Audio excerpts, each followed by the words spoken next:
Welcome back, everyone, to this episode of Leading Through Unprecedented Times. I'm Tom Murray, your host, and super honored to be back for episode 5, season 7. And today we have the one and only Meghan Lawson. Meghan's an assistant superintendent of teaching and learning at the Sycamore Community Schools in Ohio. I've known of Meghan's work for a long time and admired it afar. She's an author, speaker, but every single day shows up, goes to an incredible school district, leading amazing work. Meghan, my friend, how are you? How are we doing?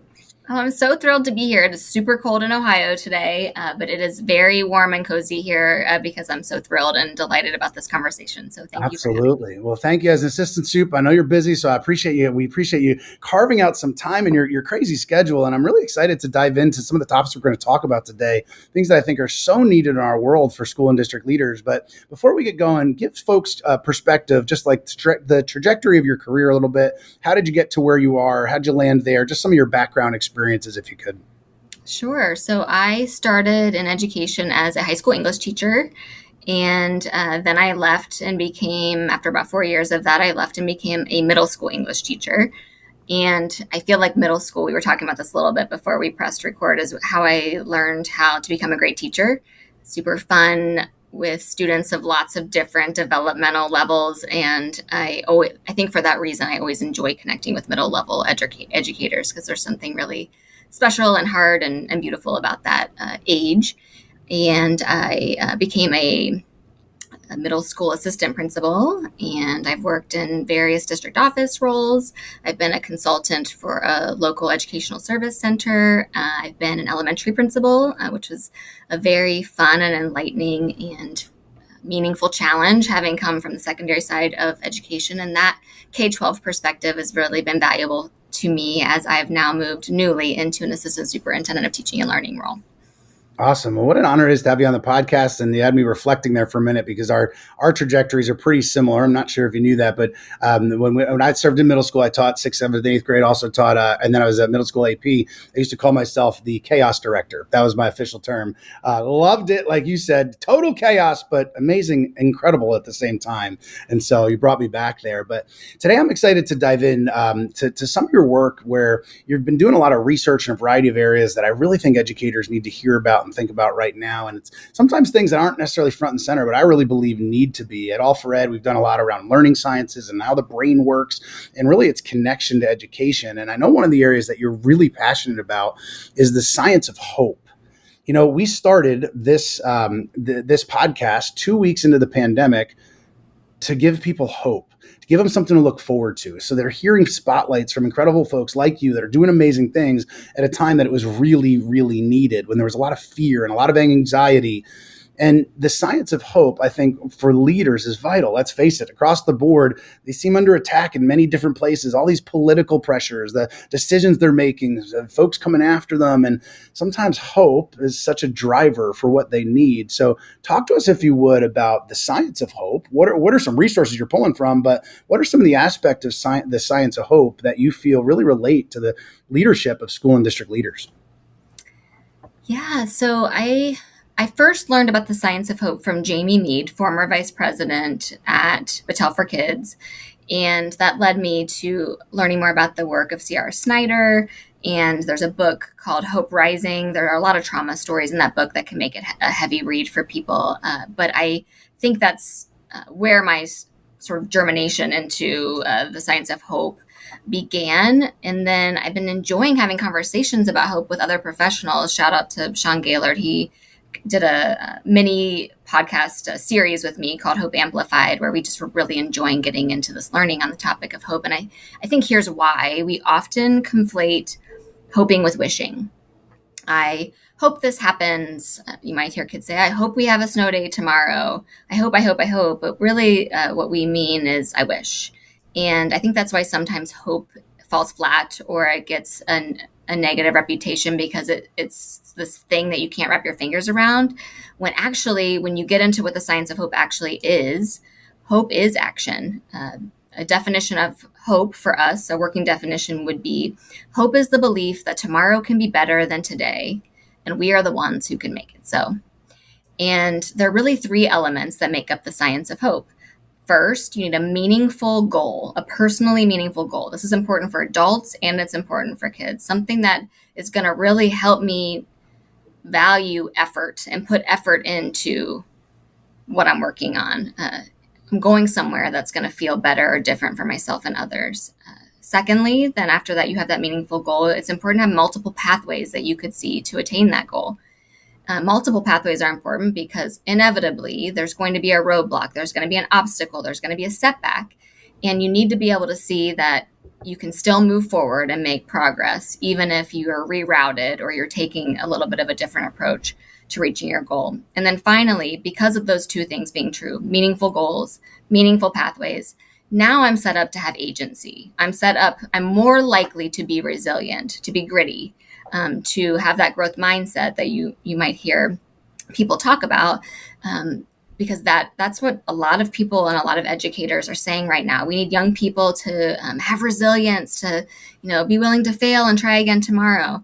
That's hard to do if you don't see a better future or a better possible outcome for yourself that you're working toward or for others, and you don't see possible ways to get there. So I think those three things are just important for us to all keep in mind, because often what happens is we conflate hopelessness with laziness in the classroom, or we make assumptions about adults, sometimes even in the schoolhouse. And so I think it's a way to also train our brain to look for a missing piece of a puzzle that's needed to help people reach their fullest potential.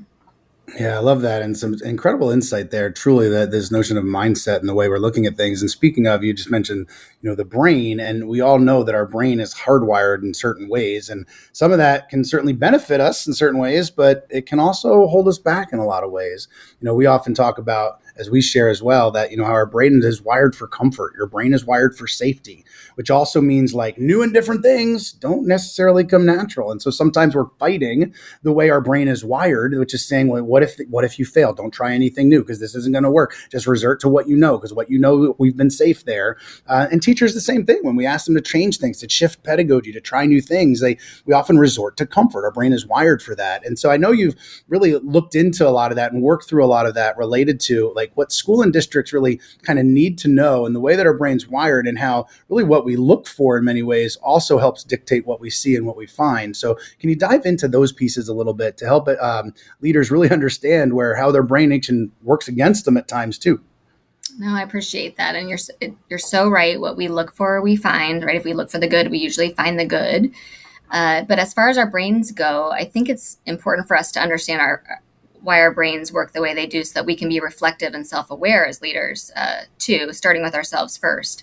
And so, sometimes I think the greatest way to change a school or an organization, or even the world, to get really big and dreamy, is to actually start by changing ourselves. And so what does that look like? It requires us to be willing to take risks and be willing to be wrong about something or make a mistake. And that requires vulnerability. And what's tricky about the brain is there's this most primitive, oldest part of our brain, the reptilian brain, that's wired to look for threat to safety.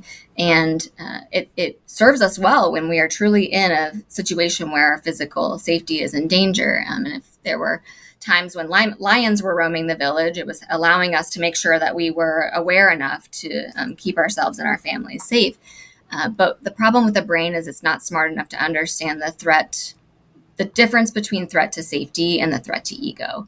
And it's why sometimes I think we don't understand, like, why am I so nervous about this? Or why am I feeling funny about this? Or why can't I let go of this comment that this person made?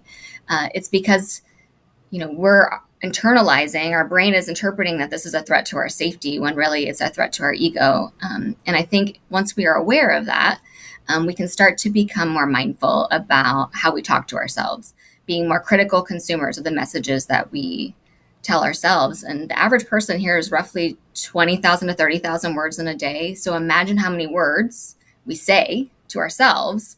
And we're critically trying to consume media and other messages that we hear from other people, but are we critically consuming our own messages? And so one way to slow that down, I'm not saying people need to walk around with a notebook and draw a triangle, but to mentally and conceptually be aware of this tool called the cognitive triangle. I didn't invent it. It's been around since the 60s. But there's this concept that thoughts lead to feelings, and feelings lead to behavior. And so if we can catch a feeling and replace a feeling, catch a thought and replace a thought, then that can actually lead to feeling better or different about a situation. And then in turn, it can change how we show up, and it can change how kids show up too. And I'll give you a really small, dumb example. But being a visible leader is really important to me. Being in the schools, putting on my sneakers, and being in the work with people every day. It's a part of who I am and how I lead. I don't know how to do this work otherwise. But we all know as leaders that there are weeks where the meetings were running long. It's a heavy meetings week, and we're not in teacher spaces as much as we would like to be. And so there was one time where a teacher said to me, and I know you already know where I'm headed, "Oh, I feel like I haven't seen you in a long time." And I was crushed, right? Because it's the one thing that I thought, ooh, this is a thing I'm good at, being a visible leader. Every other things are not feeling so great, but like this one thing is my thing. And then suddenly with that one well-intended comment, right, it all comes crumbling down for me. And it's like, okay, hang on, no, wait a minute. Instead of thinking and getting into an unproductive space where I say, oh, I'm not even going to bother getting in classrooms now, because if I don't show up for 1 week, people think that I'm just never around anyway. And like, what does it matter? No, instead it becomes, okay, replacement thought, wow, people really care if I'm here. People really cared if I showed up. I'm going to make a point to stop in that particular teacher's classroom next week because it mattered to her if I'm around, right? And that feels really good, right? Thought, feeling, behavior. It matters that I'm here. It feels good to see this teacher who cares about whether I was here today. And in turn, like I keep showing up in that classroom. Very small example, and probably a longer-winded one than you needed. Yeah, no, I love that. And, you made me reflect at a time, at Future Ready, we do a lot of events. We're always asking for feedback, getting thoughts, how to help get us better.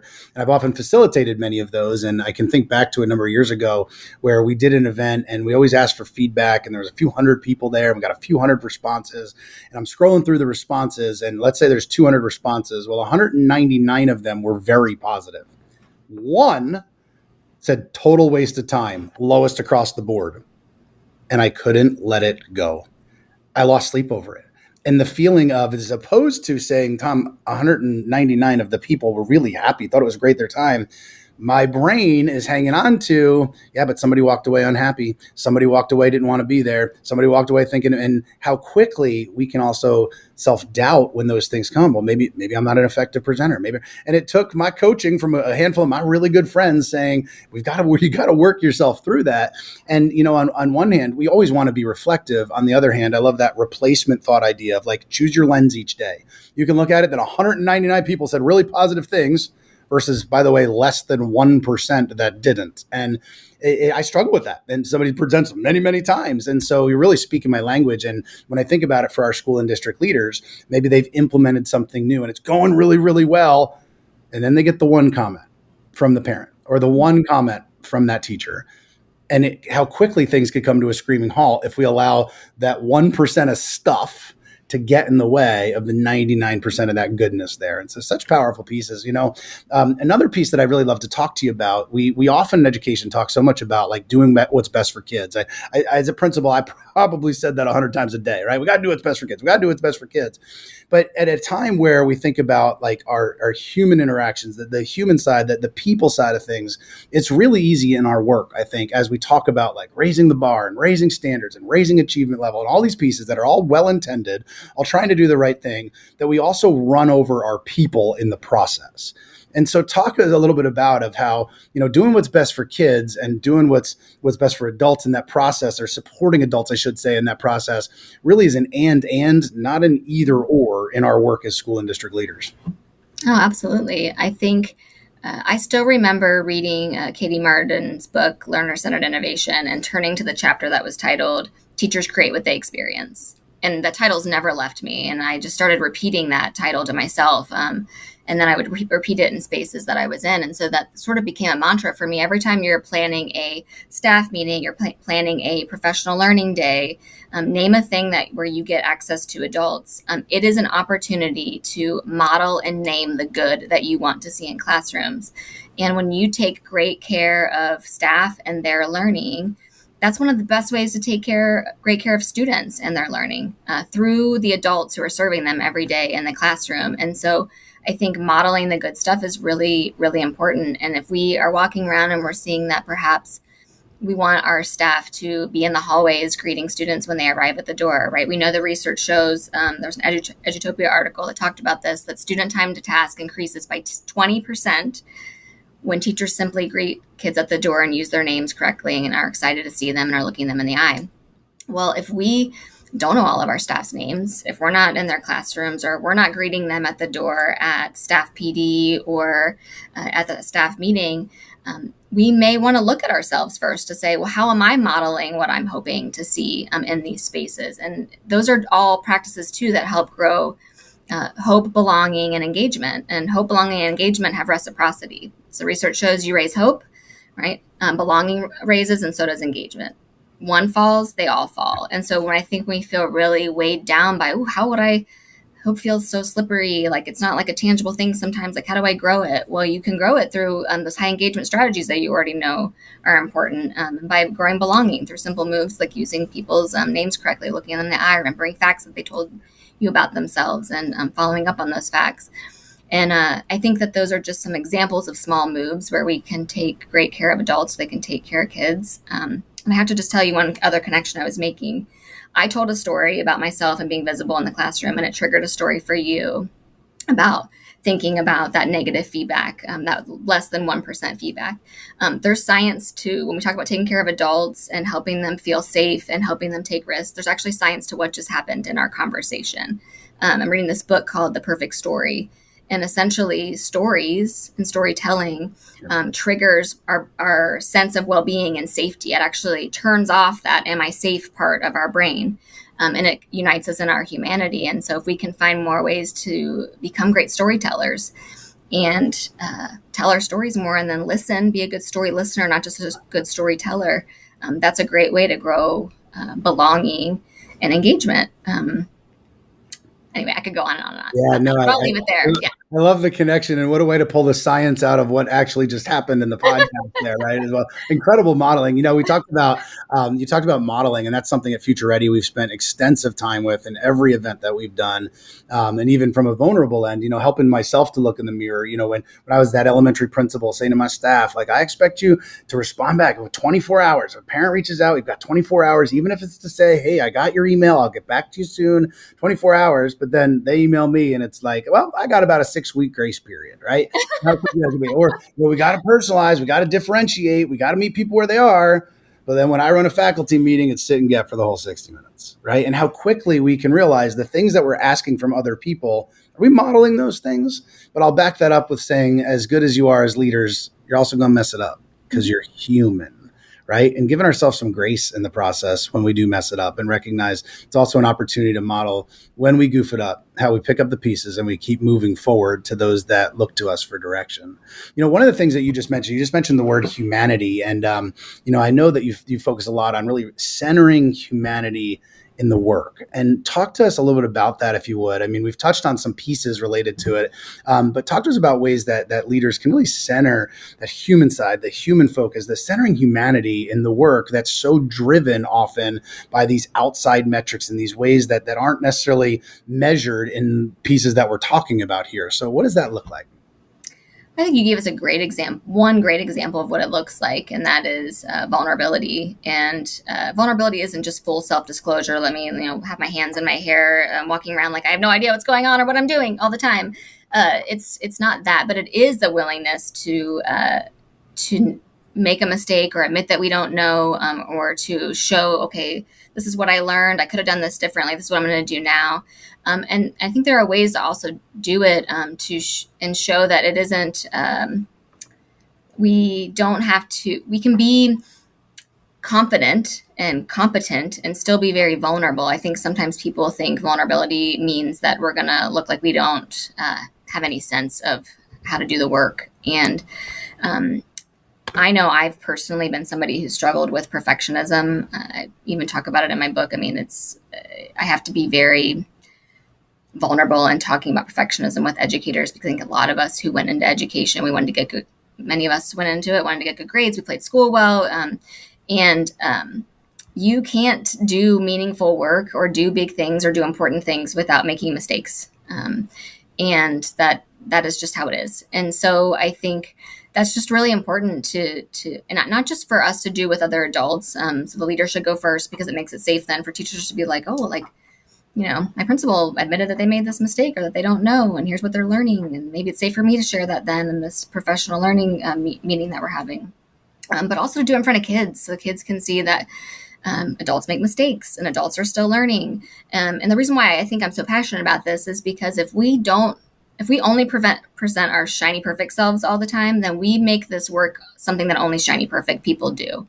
And there are no shiny, perfect people. And we need people who want to go into education and be teachers. We need teachers, not that all of them have to want this, but who could see that if they wanted to, they could be an instructional coach or a technology director or an assistant principal or be in district office. And if we make these jobs something that only perfect people do, there's nobody left to do them. And I want us to represent the best of what this profession can be. Yes, it's hard. Let's not lie about that. Let's not be toxic. But let's also represent the best of what this profession can be, so that kids can see, wow, maybe I want to be a teacher. That looks hard, but also looks kind of fun and looks meaningful. Yeah. So. No, I love that. And, I want to dive into really one more piece as we start to wrap up here. And that's this notion really around positive psychology and the way the happiness research that I know that you've done some extensive reading on and checking into at a time where in our profession, people are leaving in droves. And sometimes you go places and folks will make, well, everybody's negative here. Nobody wants to be here. But we also have to own our own happiness. We have to own those pieces. Talk to us a little bit about some of the happiness research that's out there. And I think, at a time where our profession's just been such a limbo and taking hits from every direction, I think it's really important to understand some of the pieces behind the research of happiness. Absolutely. I remember the first time I was in a professional learning session and I saw a TED Talk from Sean Aker. It was The Happy Secret to Better Work. Highly recommend it. And then I became hooked on his work and I wanted to read all of his books. I read The Happiness Advantage, I read Big Potential, name a thing, I read it. And then I started learning fun things about Sean Aker and that he's a happiness researcher out of Harvard and he met his wife at Harvard, who's also a happiness researcher. Like I imagine their house is super happy and that just sounds incredible. But in his research, he indicates that our brains on positive are 31% more productive than they are at negative, neutral, or stressed. I mean, 31% is no joke. I mean, imagine if you had 31% more time, 31% more money, 31% more sleep. And yet out of all the data that we're presented with and often presented with in schools, it's the research on happiness is less likely to be at the table. And I think that's just because sometimes what's hardest to measure is less likely to make it in front of our teachers. So I just think we're really missing an opportunity when we don't talk about happiness and we don't talk about positive psychology, because there's also, there is some, I guess, conflicting science on what I'm about to share, but there is a good amount of science that shows that there's something called mirror neurons, emotional contagion. So like if I bring good energy into a space that I'm in, people are more likely then to mirror that energy. So as a teacher in my classroom with my students, or as a principal in the classrooms that I'm in my schoolhouse, or name a group that you work with, I think really self-care is a community act. And I don't mean self-care as in go out there and get all the pedicures. And I mean, all that stuff is great, right? But just paying attention back to that message about paying attention to how we talk to ourselves and showing up in a way that we're being productive and good to ourselves, which in turn actually is productive and good for our community. Yeah, love Sean Aker's work. Had an opportunity to meet him a couple of years ago. Brilliant individual, and love those books that you referenced. But speaking of books, you are an author yourself, and I want to take a moment to give a shout out to your last book, Legacy of Learning, Teaching for Lasting Impact. And so if people are interested in some of the pieces you talked about today, some of that, where can they find that? How can they connect with you? Well, thank you for mentioning that. I love connecting with educators, so I hope that people reach out. I love learning from other educators. You can find me on my website, meghanlawson.com. You can find me on X at Meghan_Lawson, or you can find me on Instagram at Meghan Lawson blog. Although I should put a disclaimer, you are also going to see a lot about cats. You're going to see memes that I think are funny, and who knows, outfits, makeup. I'm a whole person, and there's more on there related to my personhood. Love it. All right, one final question for you. The question I've ended every single episode for the past 7 seasons on. What's a piece of advice you have for school and district leaders, no matter where they find themselves, no matter what position that they're in, a piece of advice from your heart that you have for them that you feel like they need to hear right now? All I know to share is something that I know that I've needed being new in a role this year, wearing a title that feels heavy and too big for me. And I would share this. Instead of worrying about who you think you're supposed to be who you truly are. And that's more than enough. And just be the best of who you really are. Oh, I love that. And authenticity and leadership. Meghan, you've shared so many brilliant nuggets today, shared so many great resources for people to dive into. We'll try and link some down here as well in the show notes. It's Meghan Lawson, everyone. Meghan, thank you so much for your time today and keep leading the way.